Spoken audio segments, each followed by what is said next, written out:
Racing takes place at Hollywoodbets Kenilworth on Saturday, the 21st of January. We're just a week away from the WSB Cape Met and looking forward to that meeting next weekend. But Saturday, the 21st, the headliner is no doubt the Politician Stakes, and looking forward to that. That's race number 7. Graham, I'm speaking to you once again, and it's good to be chatting to you about these Cape meetings. We tend to find a few winners on the day, and hopefully on a Saturday we can guide the guys in the right direction once again.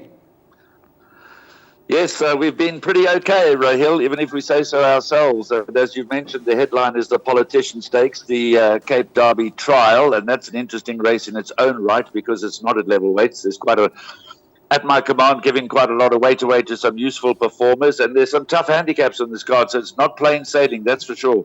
Absolutely, 8 races on the program, so that means the bipod will start in race number 1 at 12:30. And your favorite in race 1, horse number 2, the Charleston, at 3-1 in the market. That's from the Candice Bass Robinson yard. It's 5-1 about Easy Money. Flying V, the first timer, 2-year-old daughter of Vercingetrix, is at 11-2, and then it's 7-1 and better bar those. Now, number 2, the Charleston, does come into the race with 2 rounds under the belt, and it's been 2 good performances, beaten 3 lengths on debut and then beaten a length last time out. Do you make this filly the one to beat? Clearly, number 2, the Charleston, is the one to beat. She has the best form coming into the race and the most experience, as you've mentioned. She's knocking very loudly at the door, and she will have every chance. I was very interested in the first time that you mentioned number 7, Flying V. She boasts a really, really 5-star pedigree.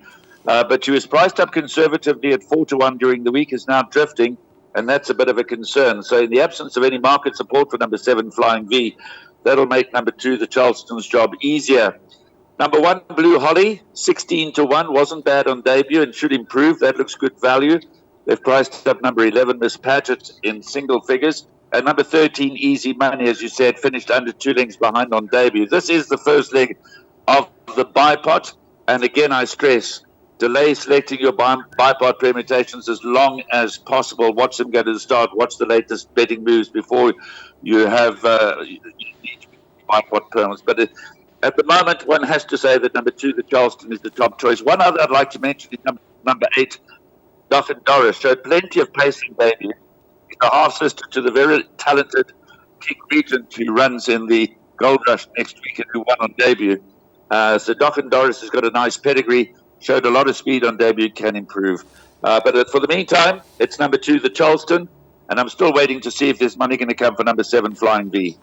Yeah, I have to agree with you about horse number 8 at 16-1 in the market. Could just represent the value in race number 1, especially with that first run under the belt, and could certainly improve. Now we're going to move along to race number 2, which does start the place accumulator, and this race commences at 1:05. Sharapova, unfortunately, she was scratched down at the start a couple of weeks ago when favorite, and she takes a part in this lineup here, 5-10. She looks to be the horse that they all have to beat. Keegan DeMello taking the ride for Mike de Kock. 2 rounds to date, beaten second in both those starts. Last time out behind Rafif Choice, and I think that she's going to take a power beating in this lineup, Graham. She looks the best bet on the card, and a natural place accumulator banker, number 7, Sharapova. The biggest worry is that she gets into the gates quietly and jumps out smartly and gives herself every chance to shed her maiden ticket. The form is far superior to anything in the race, and she should come home lonely. The dangers and those that need to be considered for exactas, trifectas, and quartets, probably number 6, Illa de Maurizia, number 9, Senor Victoria, number 5, Miss New York. Those are the ones that look to fight out the minor placings. But really, there shouldn't be much of a contest. It should be easy pickings for number 7, Sharapova. Race 2, all about horse number 7, Sharapova, and a banker in the first leg of the place accumulator. Now we're going to move along to race number 3, which is a maiden plate over the 1600 meter trip. The start of the pick 6 at 13:40. And when we have a look at the betting, number 6, Master Josh, your favorite, at 22-10. It's 5-1 about Contiguous. Number 3, Mohandas, is at 7-1, along with Intimidator, Shoefella, 8-1 and better about those. Now, for me, I thought quite a competitive start to the pick 6. Quite a few horses in with chances here. Master Josh, 22-10 favorite. Now, last time out, he put in a much better performance when second, beaten half length behind Montine, who looks to be a nice horse from the Piet Botha yard. And he should have every opportunity to get the job done in this lineup. Although I'm much prefer the value about his stable companion number 3, Mohandas, who I know does return off a rest and gelding. And obviously, if we look at jockey arrangements, it does suggest that number 6, Master Josh, is the preferred one, but Keegan DeMello does get the ride on Mohandas. And if we judge him on that run behind Rockpool, I think is a really smart sort, and I make him a big run in the Politician Stakes, I think that Mohandas must be a serious contender here, especially from draw 3. I think Brett Crawford holds a very strong hand, as you've mentioned. Number 3, Mohandas, and number 6, Master Josh. Yes, I'm sure Louis Mkotwa had the choice of rides and has gone with number 6, Master Josh. But look at that strike rate that Keegan DeMello has for Brett Crawford. 33 rides, 11 wins. That's a 33% strike rate that Keegan DeMello enjoys with Brett Crawford. So if you can have a second string to your bow and you get a jockey like Keegan DeMello to ride for you, that certainly enhances the chances. And there's no doubt that Brett Crawford could run first and second here. As you mentioned, it's a very tough little race. There are many with chances. You've got to look at number 5, Shoe Fella, and number 13, Contiguous. Now, you mentioned the form behind Montine. Master Josh ran second in that race. Shoe Fella ran third. Contiguous ran fourth. And purely on that form, Master Josh should again have the beating of Shoe Fella and Contiguous, except to say that was Shoe Fella's second run after rest, now has its third run after being rested and gelded. So Shoe Fella from the in-form Peter Muscat stable, it's its peak run, and it could certainly get a lot closer to Master Josh. And 7-1 seems quite good each way value about Shoe Fella. Intimidator, Contiguous have chances, as does number 2, Augusta Blue. The weights don't really suit him. Last time he showed improvement in a special weights maiden and ran fourth, but he is coming along the right way and has got a wonderful pedigree. But yeah, it's not an easy start to the pick 6, and not an easy leg for the place accumulator either, Rahil. Yeah, it certainly isn't. And in terms of the pick 6, possibly best to go a bit wider, and hopefully you can manage to get through race number 3, especially if you manage to beat Master Josh at 22-10. You could be in for a good start to that pick 6. Now we're going to move along to race number 4, which is a fillies and mares 72 handicap over 1600 meters. You need to get involved in those jackpot 1 bets by 2:15 on the afternoon. Favorite is Royal Invitation, a weak favorite at 9-2, 11-2 about Alphabetti, 6-1 about Sarki. It's then 10-1 and better about those. Now, I thought horse number 8, Lady Silvana, could just represent the value in the race. She's an individual that does step down in trip, and I actually feel that the 1600 meters could just suit her. The 1800 and 2000 in the last 2 starts just seemed to be a bit too far for her. She was staying on at the finish. I just feel 1600 could just sharpen up, and she could represent some nice value at 10-1. And then number 3, Alphabetti, I think is going to run well despite having a first run in the Cape. So 3 and 8 for me, Graham. But what's your selections in race number 4 and what looks to be a very, very competitive fillies and mares handicap? It is a very competitive race, and it's wide open, but you and I are on the same page. My top selection is also the 10-1 chance number 8, Lady Silvano. Like you, I think she'll appreciate stepping back to 1600 meters, but she's just at a bit of value at 10-1. This is a very tough race. I've also included number 3, Alphabetti, into my place accumulator play, and also the early week favorite number 9, Royal Invitation. So my 3 choices for the place accumulator are 3, Alphabetti, 8, Lady Silvana, and 9, Royal Invitation. But the list of potential winners doesn't end there. You've got to respect number 1, Saki. This is her first run into a handicapped company. I'd like to see how she goes. And then Defining Moment, the same comment applies. We'll have to wait and see how she goes. It's not the strongest fillies and mares handicap around, but it is competitive. But I think we should get a very good run for our money with the 10-1 chance number 8, Lady Silvana. So I'm very much in your camp. Horse number 8, Lady Silvana, hopefully hoping that she can put her best foot forward and run a huge race at 10-1 in the market. Now we're going to move along to race number 5, which is an MR 108 handicap, and some nice horses take their part over 1200 meters. For me, horse number 1, Bereave, and number 4, Sundays. I think those 2 numbers for the place accumulators, I think they will be good enough. Now, number 1, Bereave, he's a course and distance suited. I thought last time out, third behind Gimme a Prince was a cracking performance in the Merchants, and prior to that, he did run fourth behind Sir J, and I think that he's going to go close here with JP van der Merwe aboard once again. He's gotten a good feel about this individual in his last 2 starts, so he should run well. And then we have horse number 4, Sundays, that's 6-1 in the market now. Last time out over the 1,000 meter trip, he absolutely flew home to get second position behind Love in Winter, who looks like a really smart sort from the Vaughan Marshall yard. And despite him taking on stronger company, I think with 52 kgs on the back, he'll be competitive in this lineup. Yeah, as you mentioned, it is a competitive lineup. And again, our first choice is exactly the same. The early anti-post favorite, number 1, Bereave. I think this is his race to lose. He definitely sets the standard. He was a feature race winner last season. His form coming into the race is good. His strips are very fit also. He'll have every chance. JP van der Merwe for Adam Marcus, they had teamed up with a winner last weekend, and they could team up successfully with number 1, Bereave. He does set the standard, is the one to beat. But I've gone pretty wide in the place accumulator. I've included 4 horses in the place accumulator, including your second choice, number 4, Sun Dazed, who's obviously got all the form in the world and should run well. I'm expecting a very good run from Ricky Maingard's number 5, Street Outlaw. Forget the Guineas run. Just draw lines through that. He finished tailed off behind Charles Dickens over 1,600 meters. Prior to that, he ran second over this course and distance behind the very talented Weird Jamming. He's only got 52 kilograms to shoulder, and Ricky Maingard has his horses looking extremely well. So watch out for a big run from number 5, Street Outlaw. It's easy to back at 8-1. And then I'm also expecting a lot of improvement from number 11, Tread Swiftly. Peter Muscat trains. Forget the first run in the Western Cape. His form prior to that was good. He was rushed down to Cape Town after having run second in the Merchants at Turfentine. He then ran 2 weeks later at Hollywoodbets Kenilworth. I think that was all a little bit too much with the travelling, etc. And then, of course, Peter Muscat's other runner, number 3, Captain Bombshell, cannot be completely ignored, even though the last run was a massive disappointment for Peter and for the connections. But my top choice would be number 1, Bereave. My second choice, number 5, Street Outlaw. And my third choice, number 4, Sun Dazed. So once again, we're pretty similar, Rahil.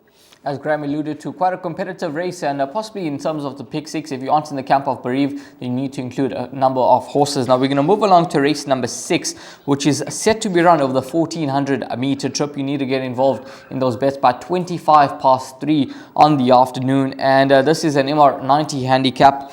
Favorite in this lineup here, just having a look at the fixed odds market, is Silver Falcon at 3-1. It's 33-10 about Lion's Head. 6-1 Pineapple Express, Shampompo, Champisi, and then 7-1 and Better Bar those. Now number 6, Silver Falcon, he put in a cracking run last time out behind Quasi for sure. They both carried level weights on that occasion, and I thought that was a good run over 1,600 meters.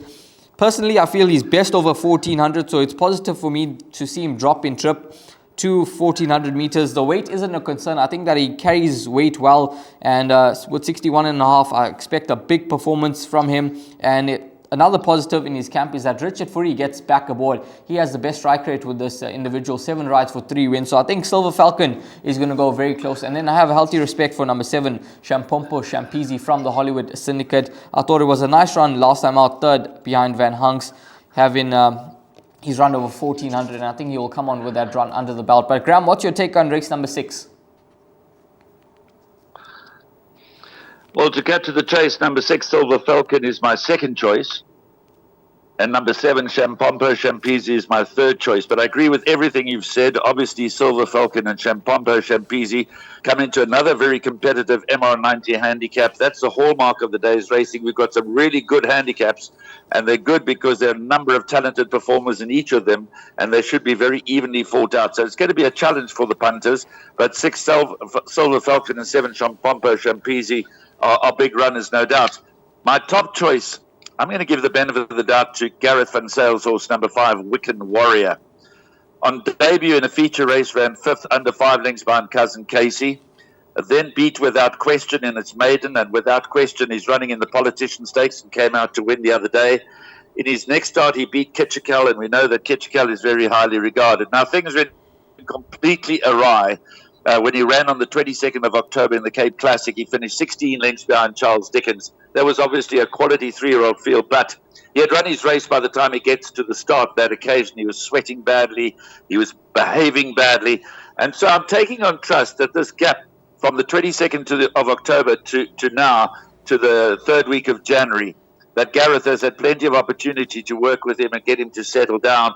And for me, he's a very interesting runner. It could be very much a case of duck or no dinner, because he's just as capable of finishing nearing the back of the field as he is of winning it. But I think he's a very talented son of Give Me the Green Light, very interesting runner. Then, of course, you've got the likes of Voldemort and Lion Z and Fair Advantage to back all those up. But 5, 6, and 7 for me. Keep a very close eye on horse number 5, Wiccan Warrior, at around 7-1 in the market. This 3-year-old son of Give Me the Green Light could certainly be a lot better than his last run. Now we're going to move along to the feature on the day, the Politician Stakes, the Grade 3 at 4 o'clock over the 1800 meter trip. And I'm looking forward to this contest as we see At My Command in action. And he's had to play second best to the two best 3-year-olds in the country in the form of Charles Dickens and Cousin Casey. But he gets his time to shine, and it does look to be the right race for him to notch up that 4th career victory, but I don't think he's going to have it quite his own way. You mentioned earlier on in the show that he's got to give away weight. He carries 60 kgs, and the horse that I like is horse number 10, Rockpool. Now, he's a 3-year-old son of Futura. He's had 5 starts to date for 2 wins, and I think he's a lot better than his rating, so I'm not going to take his rating into account. He is under sufferance in this lineup here. But he gets 6 kgs from number 11, At My Command. He's got a cracking turn of foot. And I think that Rockpool could be a horse for the future, for the Snake team. He could be one going forward. And I'm looking forward to seeing how he does go on Saturday. And personally, for me, he's the one that is going to top the selections at 3-1 in the market. And then number 11, At My Command, who does go over the 1800 meter trip for the first time. Graham, with At My Command, in any way, are you concerned with a step up in trip? Yes, I am. He needs to prove to me that he'll get 1,800 meters. I think his best form up to now is obviously 1,400 to 1,600 meters. He had the run of the race in the Hollywoodbets Guineas. He was drawn 1 on that occasion and was staying on nicely at the end. It was a cracking run, make no mistake. But here he's got to give away weight. He's no longer drawn in gate number 1. He's drawn worst of all. He faces a real challenge. His pedigree suggests that this might be the end of his limit, so we'll have to see how he goes. There's no doubt that At My Command is the horse to beat. He is the first choice. But like you, I've backed him up in the place accumulator. You've backed him up with number 10, Rockpool, who is my third choice. I've backed him up with number 7, Narina Trogon, who ran on strongly behind without question last time out. Being by Silvana out of Beach Beauty, I think there's a lot more to come. I don't think we've seen the best of Narina Trogon.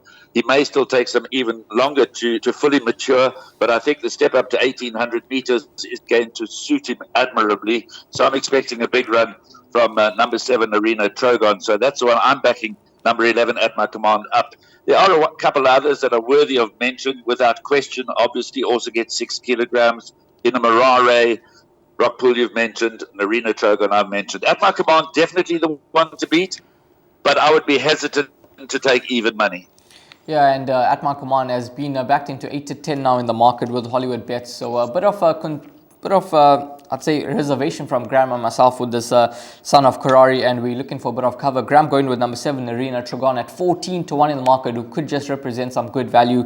And for me, horse number 10, Rockpool, I think is a smart sword from the Justin Snaith yard. Now we're going to move along to race number 8, the final race on the program, which is the Hollywoodbets Bright Future Classified Stakes of the 1800 meter trip. And you need to get involved in your bets for the last race on the program by 16:35. Favorite in the lineup is horse number 4, Mucho De Niro, at 28-10. Is 5-1 about Ready or Not, Cosmic Event 7-1, and Better Bar those. Now, my top choice here, and I think you are in the same camp as I am, with number 1, Ready or Not.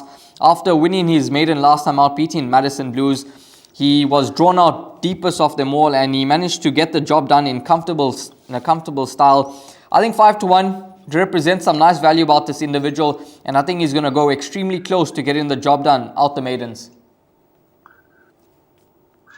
Yeah, well, as we mentioned, we've got some very tricky handicaps, so you've got to go narrow somewhere, and you've got to nail your colours to the mast somewhere. So I'm in your camp.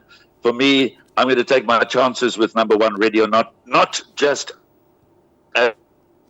as a place accumulator banker. Yeah, he did win well last time out. We napped him last time. We all had our money on him last time, and he won well. But it's the race prior to that that is a bigger indicator to his chances here.